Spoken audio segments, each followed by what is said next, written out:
Hello, everybody. Hey, what's happening? Yeah, it's an exciting day, and welcome to another Carfitable Talks. We have got a guest. Oh my gosh, this guest is going to be so much fun. Oh my gosh, I see a Chris Squire, dear friend of ours, and it's great to see him. And you see Tamara.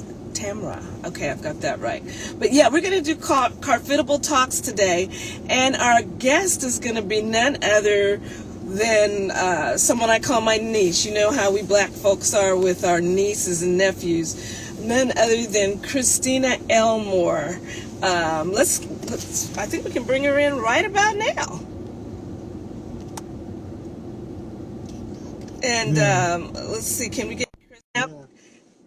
Christina we're really proud of her. Oh, I see Lewis is on the line. Christina! Hi! How you doing, girl? I'm great. How are y'all? Good. It's good to see you. We were just... I feel like I'm behind this light. Hold on. I'm just going to... Yeah. There you go. The good. light looks good there. Girl, you know about light. You have to do it all the time, right? I know. And I'm not in like my own home where I have a little setup. So I'm just going to make it work. There we go. Okay, yeah. We're just in our car talking, girlfriends Yes. talking.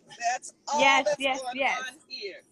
And we're just so excited to have you. Thank you. Like I said, this is our niece. Really, it's black people's nieces, but that's okay. Yes, it counts. Yes, that's right. It counts. You've got a terrific mom and dad, Ron and Ladrian Elmore, who we've known forever. And your parents are in South Africa right now doing great work. So yes, we're proud of them. Yeah, what are they doing right now? So they do leadership training with young adults. Basically, just so many missionaries and Western folks go to Africa, the continent, and say like, oh, we're going to come and change the world, instead of empowering the folks who are already there to lead their own work. Yeah. Exactly. And so I think it's important, and they thought it was important for Black people to go back and help empower the leaders that are already there to just continue to be great. So that's what they're doing. Yeah, you know what? That's a good point you brought up, because I noticed when I went, when we've gone to Africa, and we've been a few times, that the kids especially would look towards the white people as the people that were really going to help them.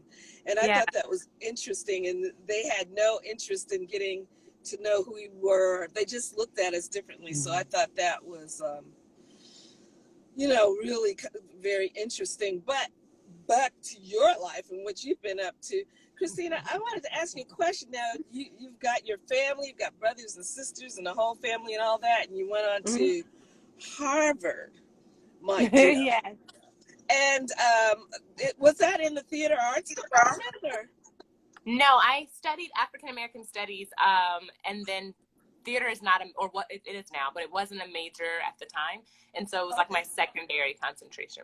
So I did all my electives in it and did all the plays and everything. But I studied African American studies, knowing that I would go to grad school for like professional career. Oh, I see. Because I was wondering about that. I'm like, one day the child went off to school, and the next thing I knew, she's on TV. That's the way it really seemed.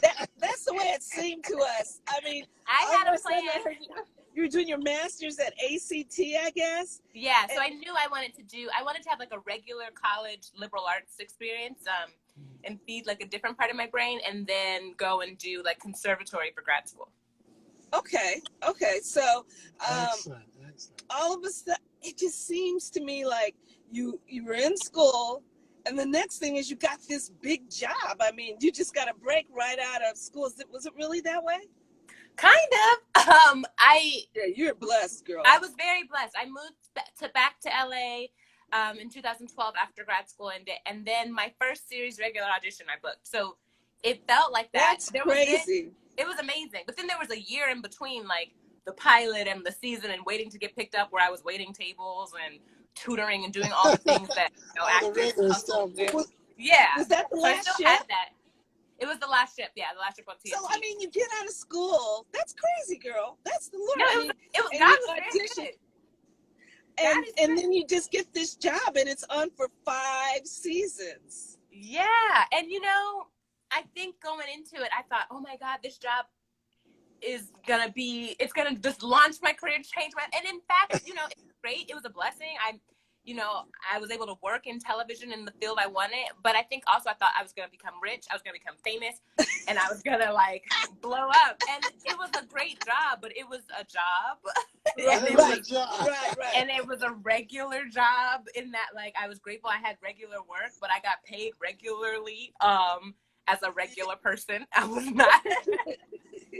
That's funny. That's funny. But So, but I mean, you did, at least you got to work, and I mean, that show was on. It was a huge blessing that I will never ever talk bad about. But it just also, I think that so many actors, we just think you're gonna get your big break, and it means that your whole life is gonna become some be a superstar, right? But yeah, but it's work. It's like the same way, you know, you work. You Like get a a real job. You gotta, develop your thing, and finally, your body of work begins to lead you in a particular direction. And you hope that it helps you get the next job, and maybe it won't. And I'm like, I still audition for everything. I don't get offered roles, you know. I think people just have these strange ideas about what it means to like be on TV, and it's a job, and it's a job I'm grateful for, but it's a job. Yeah, that's interesting. Yeah, because I just thought, oh my gosh, this girl has just hit it big, just like that. And I mean, you have, and I mean, I have in that I have work, and I'm able to work and pay for my whole life from acting, and that is not something that all actors can do. So I'm very most don't get to do that. So I mean, that's really a big thing. But I was wondering, like, your parents, your dad is a psychologist, and he has pastored churches, and he I remember these two books, How to Love a Black Man and How to Love a Black Woman, and he wrote for Essence and all that. And then your mother, Miss Lataillade Elmore, has one of the most beautiful voices in this business. And she sang me happy birthday. I'm just going to throw that in there. I had happy birthday sung by your mother. It's the best happy birthday you'll ever get. Yes, it was the best. She's got a beautiful voice, and she used to sing with the late, great Ricky Grundy, who she was part of the Ricky Grundy Chorale. And Ricky, before he passed, I know we worked together, and then he got to travel all over the world with that group. They used to just, I know they used to be in Scandinavian countries and all that kind of stuff. So I was like, wow, that's pretty incredible. Christina, were you born in LA? Yeah. That's what I thought, but I wasn't sure. I remember even that, but I couldn't remember. Was she born in LA? Sometimes you find out these crazy No, yeah, I was born right in Culver City. Okay. All right. So yeah, that's right in LA. So what do your parents think about all this and these roles you have? And well, I feel really grateful because my dad is a psychologist and pastor and all, but before that he was an actor and a dancer. So like that's right. Yeah, like he was in New York and as a kid and young kid and lived in Paris and danced with the Moulin Rouge and did all these crazy things, so that I never felt like it wasn't something I couldn't do. And they were very clear with me, like, I can do whatever I want to do. They're not going to pay for everything I want to do. They're not going to pay my rent while I do what I want to do.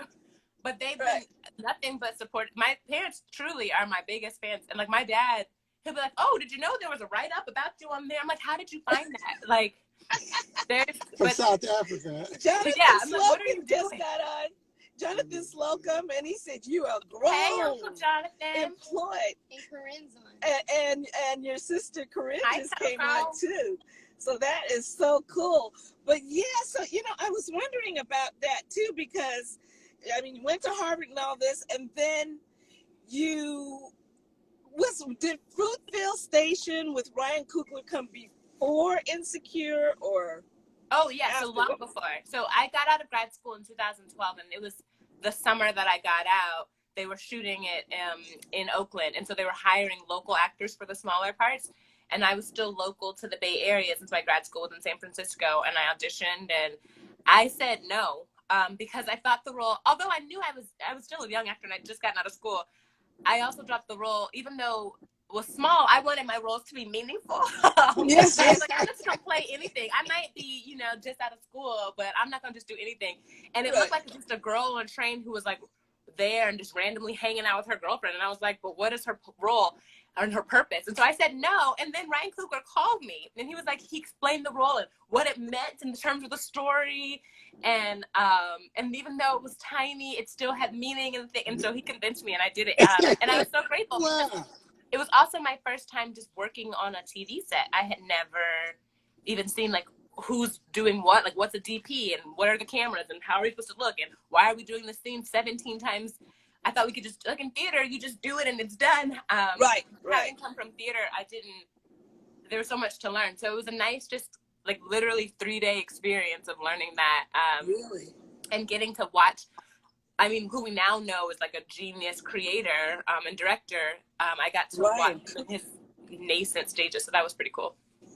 Wow. So, I mean, did you know him before the audition, Ryan? Or I didn't know him, but I have my cousins did. So like he went to Sac State with my cousins and played football with them, and so we knew some of the same people, but I didn't know him at all, and he didn't know me. But he liked my audition and was like, "Can you do this part?" And it was very small, and we're not like, I don't know him now. We're not, we don't think it. But I feel really blessed to have been a part of what I think it was really an important film, and I wish it was more celebrated, because I think especially now and today, as more and more Black people are killed by police, Oscar Grant was one of the first that we saw so viscerally, and like that social media captured in like this new era of being able to see these kind of images. And it was just, it means a lot. Because that's what it's about. Fruitfield Station is about a young man in Oakland that is killed by the police, right? Yeah. So that was the whole thing. And so then after that was Insecure. No, after that was The Last Ship. So then after that, there's years between. So that was in 2012. Insecure didn't come until 2018. So there's years of The Last Ship, 6 years of doing that. And then after that was over, I had a baby, and I didn't think I was going to ever work. And I was like, I don't have this job anymore. And then Ryan, my husband, asked me, he said, so what do you want to do next? And I was like, well, I don't get to decide what I do next. I still audition for everything I ever do. And he was like, no, but if you could choose. I was like, well, I would do a half-hour comedy with Black women about Black women. And so then I got the first 2 episodes of Insecure, and I was like, that's it. And I was grateful. But then later that year, 20s came, and that was like that again. About Black women, half-hour comedy on cable with Black women with a creator that's Black. And so I just feel like God has just been really, really sweet. So, I mean, you have worked with some of the greatest for preschool. But I mean, you've worked with some of the greatest new, really revolutionary in a lot of ways, directors, producers, blah, blah, just with Ryan Coogler, Lena Waithe, and Issa Rae. I mean, come on, girl. I feel very blessed. I also remember being on The Last Ship and seeing all this happening as more and more Black young people were starting to create work and like being celebrated for it, and their work was going on to networks that hadn't traditionally had it, and being like, oh, I love this job I have now, but I can't wait to get in on this. I can't wait to get in on this revolutionary Blackness happening right now. You're definitely in on it. I mean, you're part of this whole new movement of depicting Black people differently than what we have seen on the screen before. And so I wanted to talk to you a little bit about Insecure, because we're seeing Black people that we know but had never seen on the screen, especially in Inglewood. And so I was wondering about that, and we talked about it a little bit before briefly, but first of all, there's a cadence to the way Insecure goes. Everybody's kind of like this, blah, blah, blah, blah, blah. It's got this whole, I call it Inglewood Black Valley Girl talk. It moves a kind of way. It looks a kind of way. The music is phenomenal on there. Yeah, a lot of independent music and all that. But I was wondering about something in particular, and that was there's an overt sexuality on it. We haven't seen Black people like that. And I was wondering, as a girl that, we're all from Faithful Central, Christian church and all that, how do you work that? Because I know also Yvonne Orji, who did a show for us, called So Laughable is also comes from a faith-based background. Mm-hmm. How do you work that? I thought that when I saw some of the scenes, I was like, okay, now how's that working? I guess for me, the way I think that I feel so grateful that it's a show, while it does have a lot of sexuality and a lot of, sex scenes, there's no one way to do them. And so they're a part of telling the story. And on HBO, part of telling the story is that they're going to use the words that people use in real life. They're going to have the scenes. People have sex in real life, so they're going to have that. It's a full intentional picture of what these girls' lives in Inglewood would look like. And that I appreciate. And so I understand why there are sex scenes. And as a fan of the show, before I ever auditioned for it, I think it's important for anybody, a Christian or not, to really decide in their spirit and in their own walk what they can handle and what they can take in. So I think people ask actors a lot, well, how do you balance what you do? But honestly, I think as a viewer, it's more important. How do you balance what you use? Yeah. Right. And so for me as a viewer, from my own personal walk, my own personal status as a woman who's married and in a loving relationship, and I'm able to watch that and it not mess with me. But for some other people, they shouldn't be watching it because it's not a place where they're at and they're not able to consume that without that triggering other things. Right. So I think for the actor, it's the same. It's that if this is a story you are able to tell at a place in your life that you're able to tell it, and you feel that that while it might be sexual and overtly so, that it's not pornographic, that it's not in any way selling something or telling an idea of something that you don't agree with, then you're out. I also have boundaries about what I'm willing to show on my body personally and how far I'm willing to engage in the simulated sex act, but not, and I understand that for everybody, Christian or not, those boundaries will be different. So my boundaries, even though we're both Christians, look different from Yvonne's, and hers look different from mine, and hers look different from Issa's. And what's so great about the producers and directors of this show is that it's always a conversation, and that it's not one size fits all. Well, we need to have everybody out here naked and ready to pop. And so for me and my scenes, I didn't share a lot. I didn't have a lot of nudity. I didn't show my body in that way because that's not comfortable for me. But I don't think that if I saw another Christian actor who did, that I would be like, oh, you can't, I honestly feel like if it's something that I would consume, then it's also something that I would probably be okay with being a part of creating in the way that I feel but it's personal. It's really about where I am in my walk and my faith and my marriage and my life. And for every actor, it's going to be different. What it's kind of consistent. Like your character is kind of the way that you've portrayed that character. The things that you do seem to be very consistent with that character and where that character is and how she feels about herself and things like that. Yeah, so it's very I think you're right. in that way. Yeah, you're right. It's not for everybody. And it's not for everybody. But I also think the writing is very specific. It's not that like this character is going to have this kind of sex. They're all going to be different. It's because their paths and the story that they're telling for every character is very different. So yeah, Condola's scenes are not going to be the same as Issa's scenes. It's just not going to, completely. I saw her head once. I was like, oh Lord. But they're different characters and they're different sensibilities and how it's how they walk in it and their stories. Yeah, exactly. We've got a question too. Someone asked, did you anticipate, Leon is his name, asked, did you anticipate Condola being so controversial? I mean, I kind of did. I knew that as a fan of the show, I also would love to see the fairy tale version where Issa and Lawrence end up together and it's happily ever after and they have a billion babies and, have a beautiful life. But also as a fan of the show, I like the drama too. So I saw that. So I knew that people would have feel some kind of way about Condola and feel some kind of way about the way the season ended with her being pregnant. But I did not anticipate that people would not be able to separate the actor from the character. Yeah, you can. Like I didn't know people were gonna be in my DMs talking about they ready to roll up on me. What and in your DM, girl? People! I've gotten such threatening, violent messages about how if I don't, as though I'm as though I am Condola and somehow carrying Well, that's Lawrence's baby, that they're gonna roll up on me she and gonna roll over. Oh, Well, I'm right. like, That's crazy. Dr. K, I know that's Korean, but I'm trying to respect Dr. K here, is asking, how did you feel about the memes, too, that were coming out? And some of them were funny. No, the thing is, memes and stuff are hilarious, and I think Twitter and the way that Twitter responds and interacts with the show is amazing. And so, like, the names they called her, I thought they were hilarious. Calling her Conditioner, Corinthians, Condoleezza. I think that's hilarious. I and think Corona. Corona.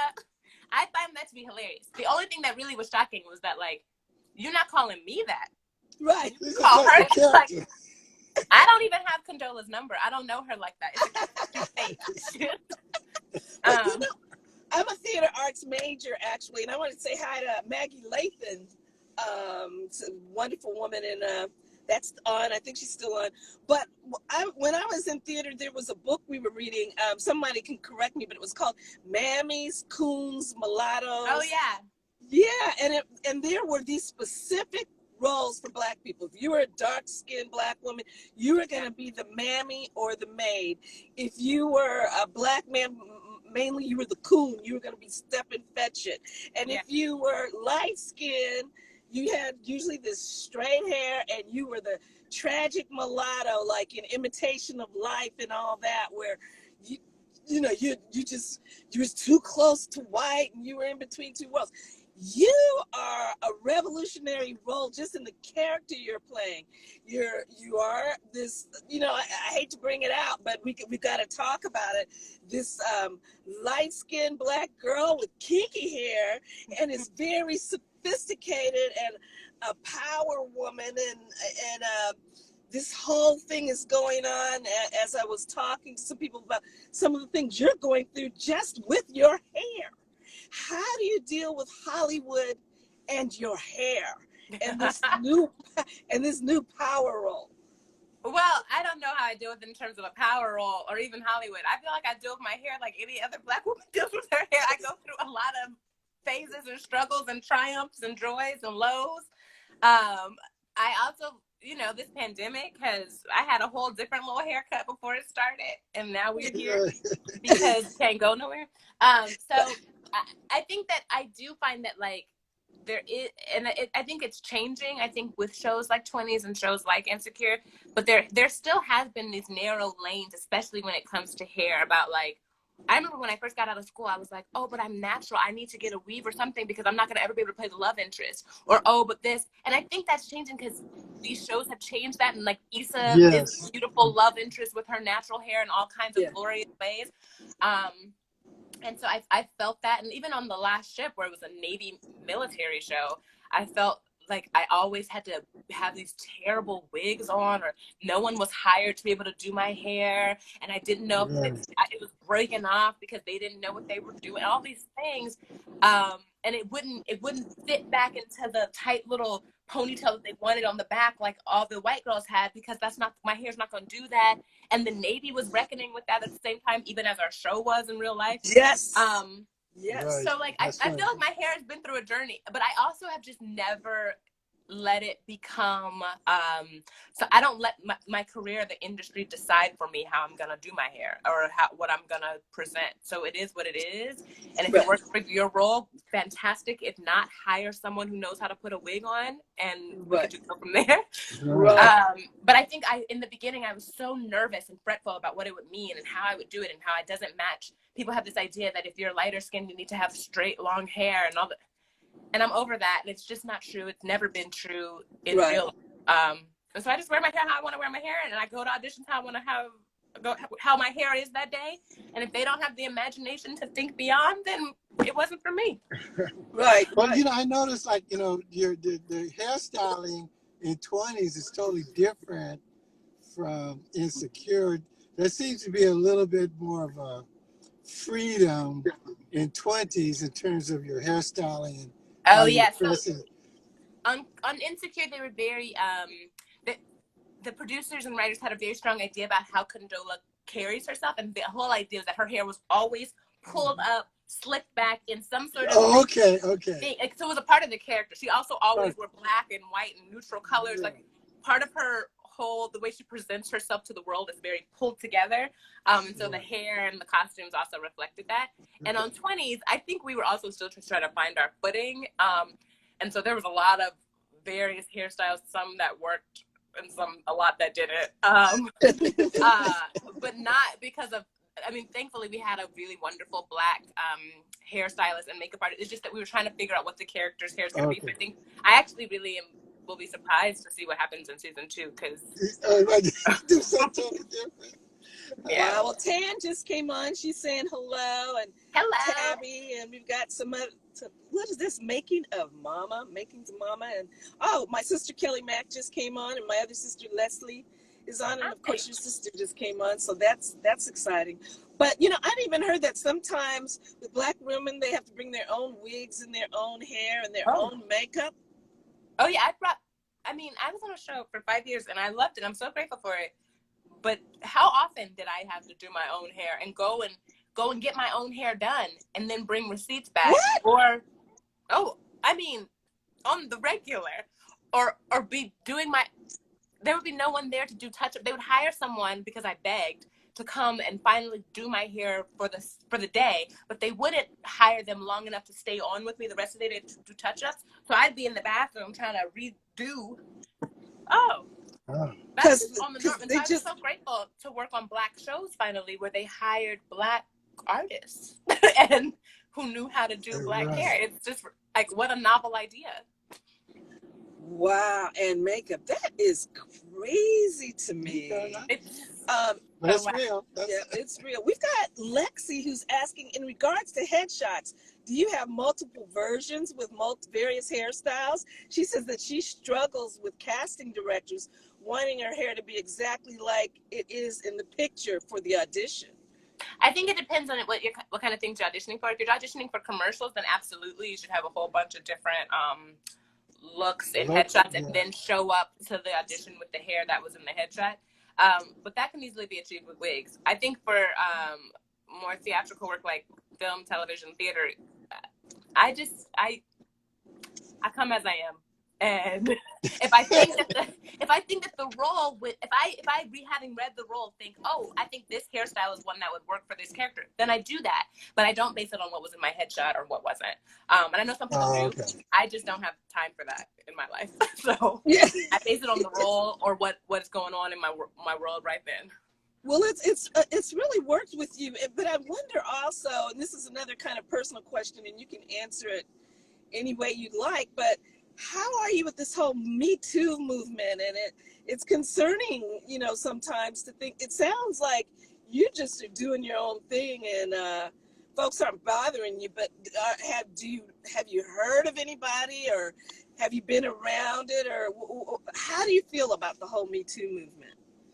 I feel very sad that so many women have been treated so poorly and have been, I think there is a culture there has been a culture on film and TV sets, and I've encountered it and experienced it, because a part of building the camaraderie you need to be able to create this kind of work is like getting close to people in a short amount of time. And it's not a typical work environment because you're close in ways that you would never be at an office. And I think that some of that boundaries are often crossed. And a lot of times people are well aware of the boundary being crossed, but I think also there's a lot of times where people conflate this environment. They forget that we're colleagues and start to think that we're homies. And that's just that's on the far soft side of the spectrum. And then it goes all the way to assault. And so I think it's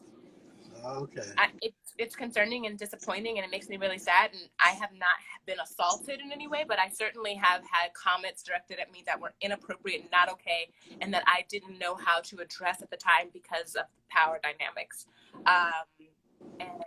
And I'm disappointed in my own response now that when I think about them back in the past. But I'm also just disheartened that so many producers and people in positions of power heard comments and said nothing. Did nothing. And while I couldn't defend myself, I also didn't feel defended.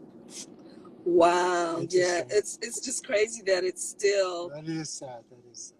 yeah, that it's still going on. Another question for you. What is the difference between working with Alina Waithe to Ryan Coogler, who, of course, now everybody's going through this whole thing with Chadwick Boseman. Did you know him personally? No, And I didn't know Chadwick, but I know a lot of people who did, and from everyone I knows who knew him or even encountered him, I've not heard one bad thing. And this is before his passing. I never heard one bad thing about the man.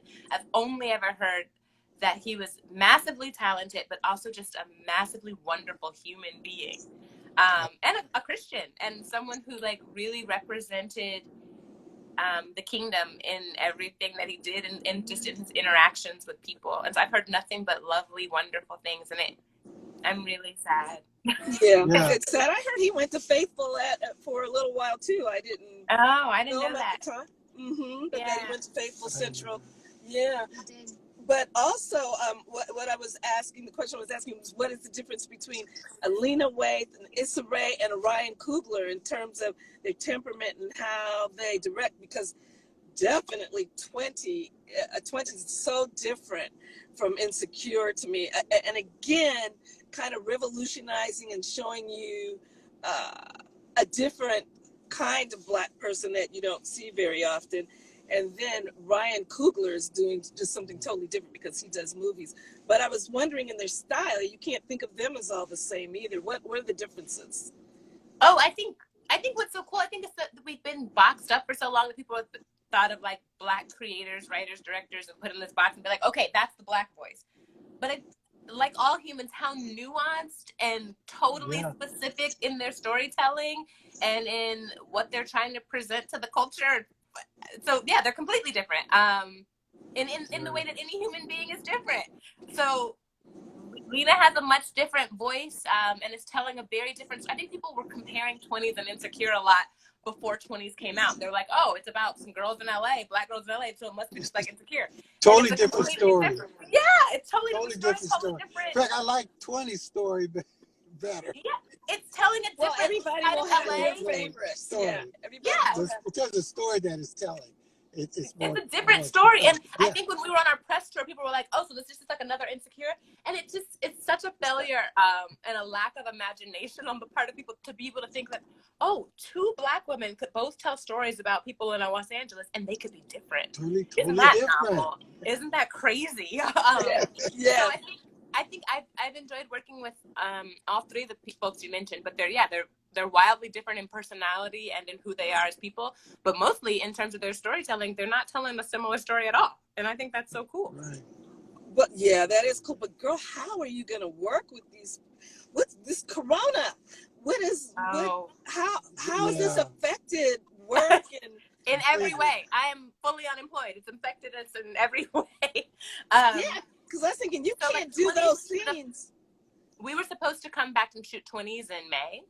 And well, we clearly didn't do that. And then so season 2 of 20s was supposed to start in May, and Insecure should have started this fall, and all those things are pushed till next year, and we will see how that goes. Right. Wow. Well, I have some friends young friends that are just now starting to go back, and in fact, they just went to New York, and when they went, they had to spend 2 weeks in quarantine before they can even go to the set. Yeah. And then same thing. I don't know if you know Bashir. Bashir just went to Vancouver to do some things. I forget the name of the show, but he had to spend like 2 weeks in quarantine before they can even come. And this is in Canada. Yeah. And then but at least they're starting to go back a little bit. So things are coming back. It's just with a bunch of protocols that make the production 20 to 100% more expensive, and people having to create bubbles and stay and bring their families to Canada and not socialize. It's just a whole new world that I'm grateful that the shows are coming back and work is coming back for so many people. I'm really sad and like disheartened for all my friends who mainly do theater and where theater is their main Yeah. Oh Because wow. that, I mean, that's not coming back till it's over. I don't know. That's Well, I I don't see how you could do some of those roles on Insecure, and like we were talking earlier about the intimate scenes and all.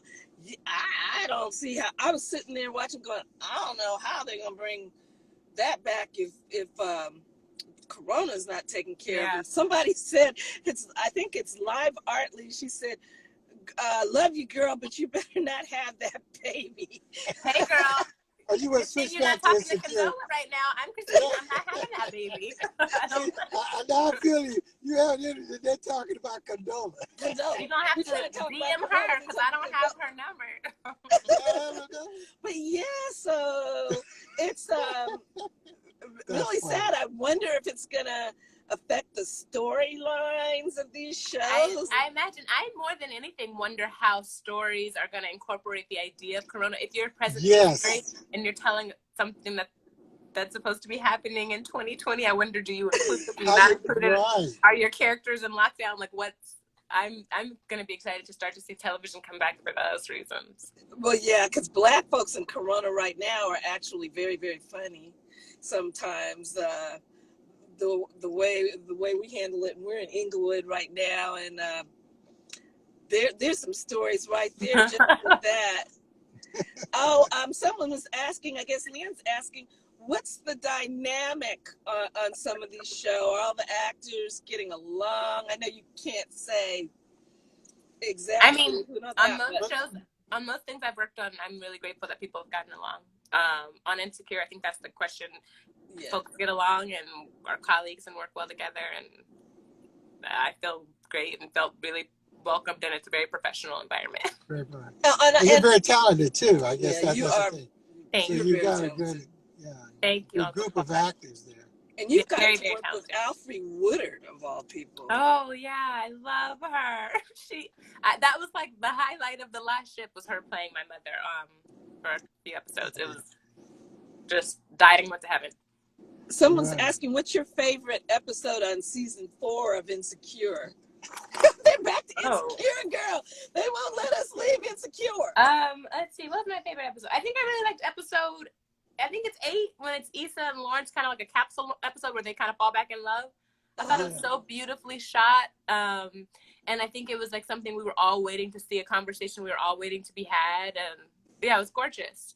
But I think it was a big part of it is that it was directed by Ayla Bernofsky, who is the DP on the show usually. And I mean, when you have a cinematographer directing, it's just going to be gorgeous. So it was really great. Yeah.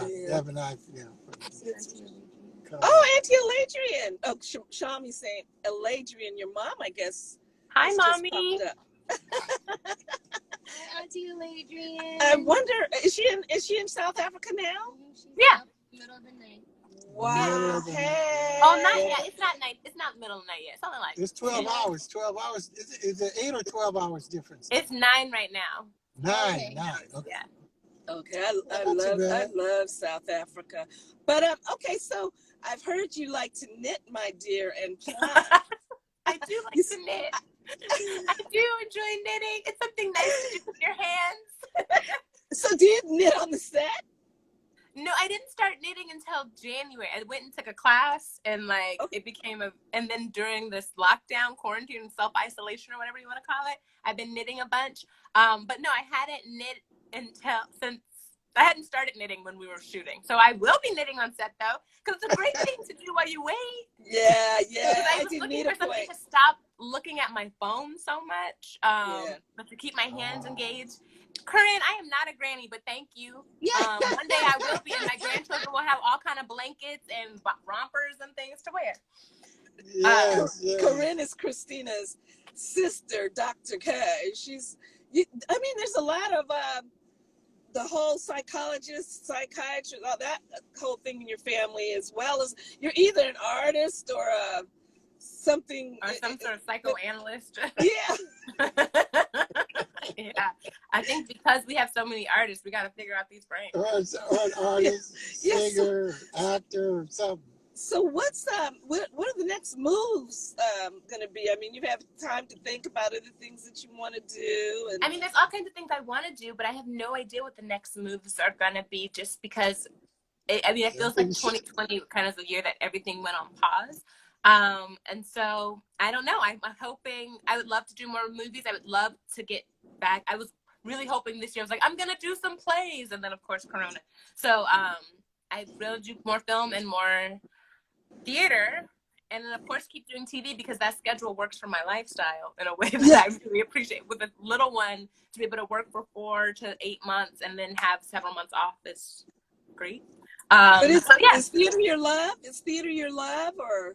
it's certainly one of my loves. Yeah, it's the first love. And then, but I think a lot of actors are like, oh, I love theater, or I love TV. I love them all. I'm grateful to be able to do them all. So I think if theater had been my only passion, I'd be a little sad, just because I wouldn't be able to pay my bills in the way I want. So I love theater for the work of it and the rehearsal and the really minding of the scenes, and I love TV for the paychecks and being able to do things quickly. So what do you think about all this political activity now with Black Lives Matter and matters and all of that? I mean, is that creeping in any way?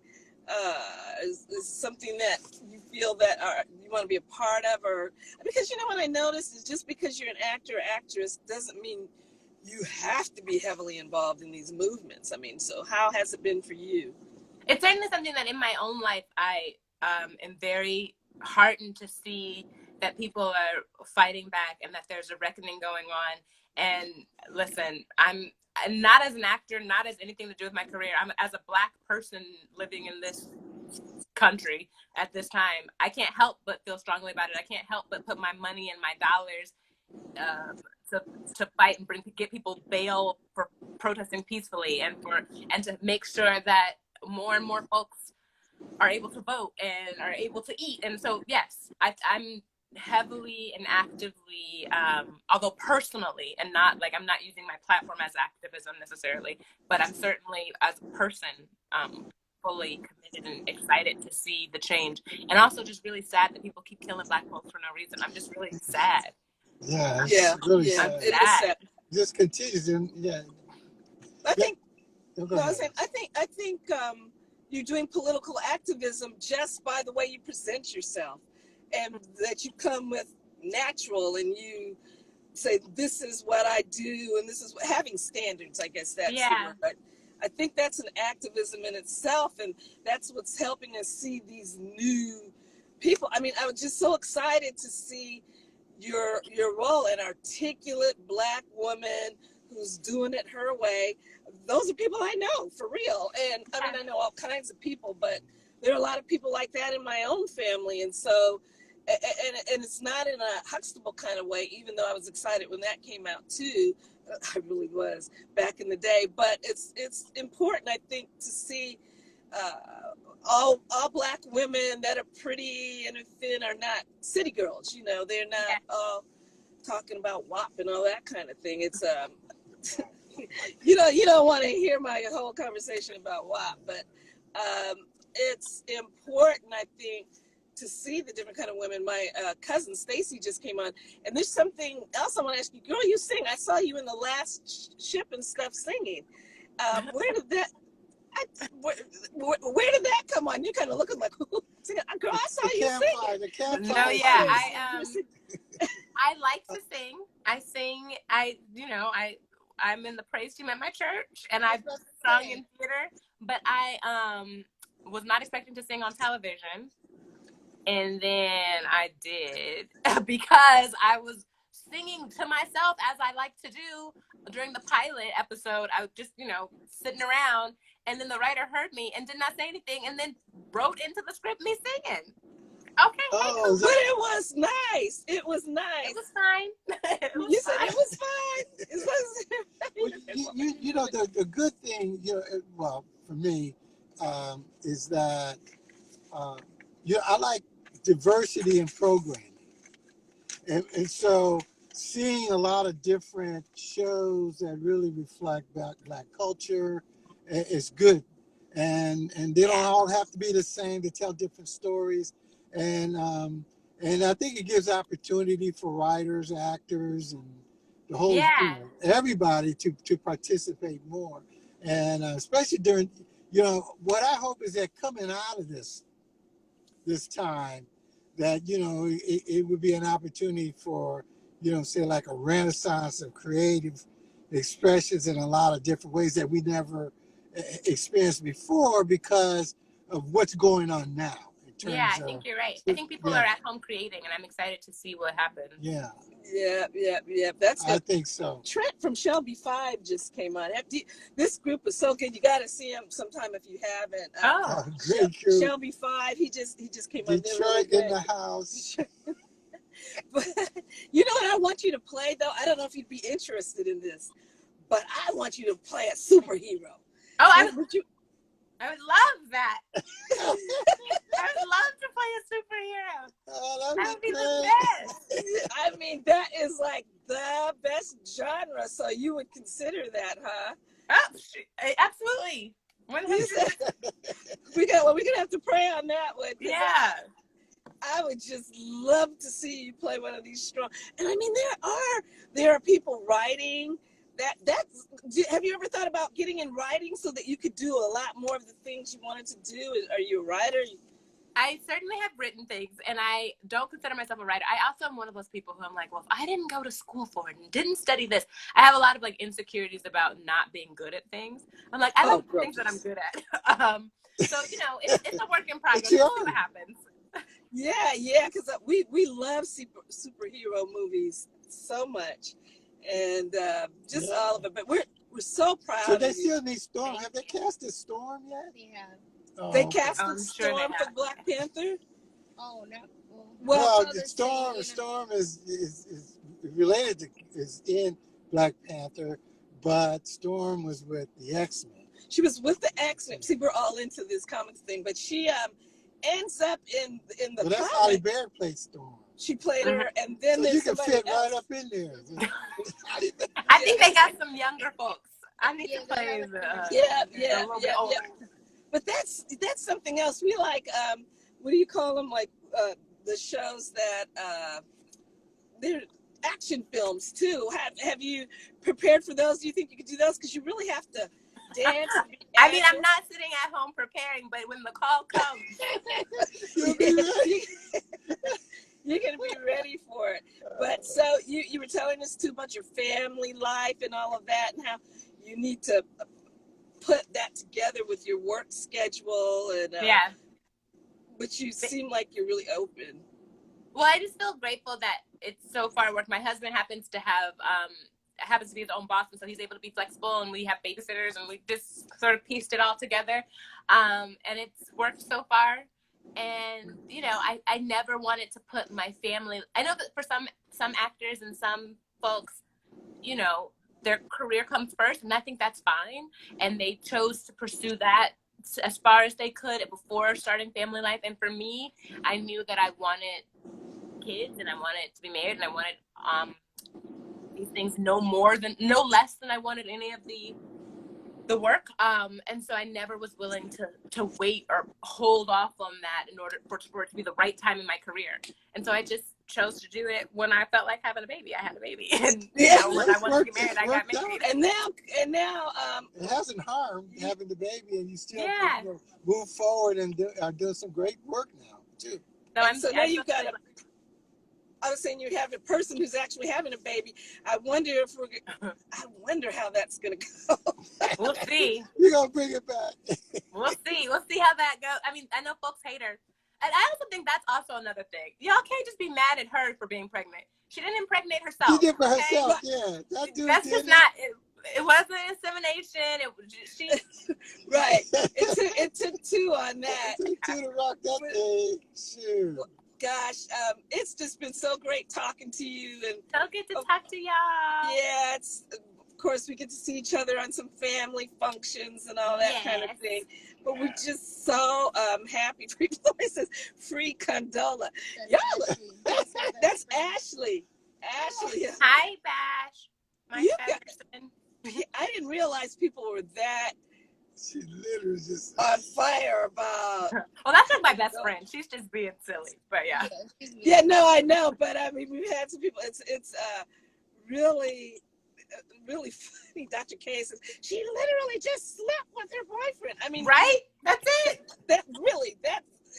It's not like she was doing anything underhanded or anything Yeah, like it's that. so strange. But we're just so happy for you. We're going to be keeping up with you, and we just want to see if there's any more. I have a question. Show me. Hello, beautiful. Hi, Sam. Hi. You had a hairline. Was that correct? Oh, Ashley and I had a skin and hairline. Yes, and we went dormant for a while we were working and having children and all stuff like that. And then it's coming back. So keep your eyes perked. Can you tell us a little bit about that? And I mean, kind of. It's called Blaine Loren. It's called Blaine Loren, coming back in 2021. We'll see how it goes. We'll see. Just keep your eyes and ears perked. But we made hair and body products that are all natural and that do the job. So yeah, maybe we're coming back next year. We'll see. Yes. That's always good. Two powerhouses in the industry is really beautiful to see women. Now, what show is Ashley on? Dear White. Oh, that's right. Ashley's on Dear White People, and that's one of your best friends. Yeah, that's right. So it's good that you women are really working. Someone is saying yes for Black-owned businesses. So yeah, it's all very cool. D Maestro said, just a thank you. So it's really cool. So hopefully this thing is going to lift up this corona. Oh, the corona, so you can get back to work.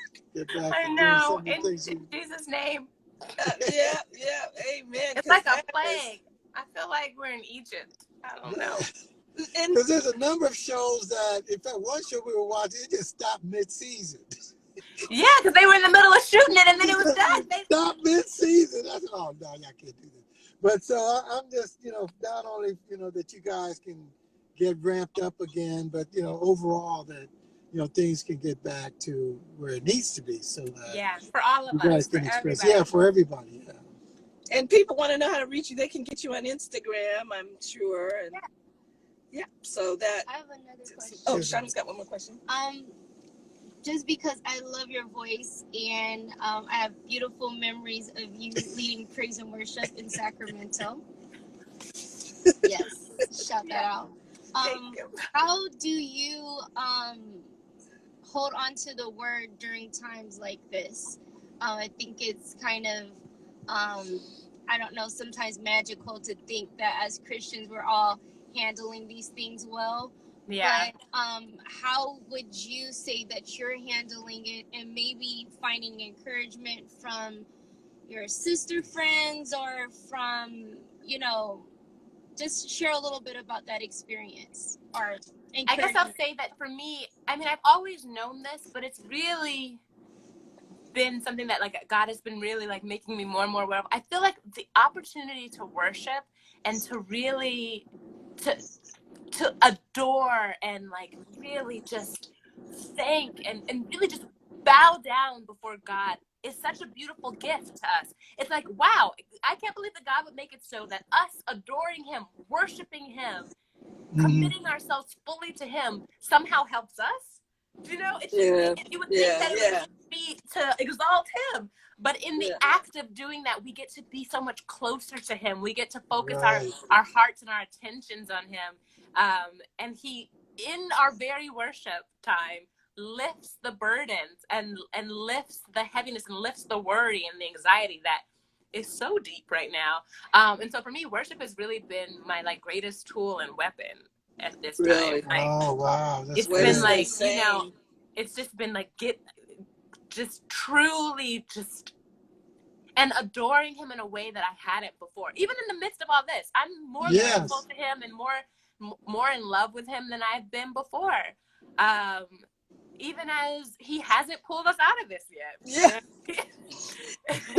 And we've got a lot to do between now and November even. So. Yeah. I walked through the valley of darkness. Yeah. We're still here, right? And we're still here, and he's still near to us. He's still walking, and he's still making provisions, saying, it's all right. Yeah. I got you. Yeah. And I he's got closer you. than he's ever been. I don't know. I feel really grateful. And so I just have been leaning into him and just being grateful for who he is and not just what he does. I think that a lot of Right. times we can Yes. worship and we can and be thanking him for the things for the things. So he's like a vending machine, and I'm just Right. grateful for him more and more. Well, Fellowship. we want to thank you. They'll shut us off soon. We We got got a few Oh, about yeah. minutes. five We got a few minutes. minutes. more Don't worry, we got 5 more minutes. So anybody got any questions in the last 5 minutes? Let's see. We've got there. No, I think Jerry has some the feedback we're getting is everybody saying yay and agreeing Yay. with you that, this time in terms of the power of praise and power of worship Yeah, is really a blessing to people. it's real. It's such a gift to us. I don't know why he's so sweet. Because if he was, if I was God, I would be like, no, y'all just come and worship at my feet. It ain't gonna be nothing in it for you. Yeah, I'm glad God is who he is. Praise God. Yeah, I'm glad I'm not God. Is there a particular song that you like to listen to that brings you into worship that you want There's to? all kinds, but recently I've been really there's a song called Never Lost on Elevation Worship's newest album, Gardens to Grace to Gardens, and Torrin Wells leads it, and it's like you never lost a battle, and it's just really good. It's hype. Never lost. And there's and on that album, that album goes off. There's another song, Rattle, and then also The Blessing, that was like a huge song at the beginning of quarantine for everyone. That album goes in. And then Tasha Cobb has a new short EP that goes off.